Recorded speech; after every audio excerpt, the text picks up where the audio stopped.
നമ്മളെല്ലാവരും വലിയ കരുത്തന്മാരാണ്. ഒരാൾ ഒരു AK-47 തോക്ക് കൊണ്ട് നിന്റെ മുമ്പിൽ നിന്നാലും ഒരു വലിയ കത്തി കൊണ്ട് നിന്നെ ഇപ്പോൾ തുണ്ടമാക്കുമെന്ന് പറഞ്ഞാലും നീ ഭയപ്പെടാത്തവനാണ്.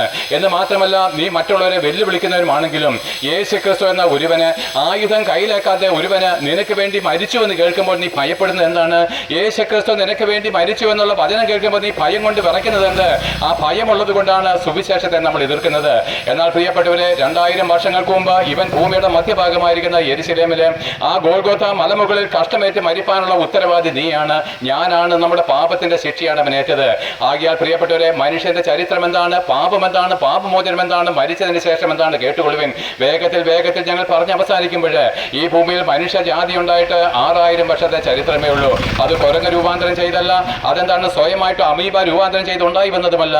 ദൈവം തന്റെ അതേ രൂപത്തിലും സാദൃശ്യത്തിലും മണ്ണുകൊണ്ട് മനുഷ്യന്റെ പ്രതിമ സൃഷ്ടിച്ച് അതിൽ ജീവശ്വാസം ഊതി 6000 വർഷങ്ങൾക്ക് മുമ്പ് ആദ്യത്തെ പുരുഷൻ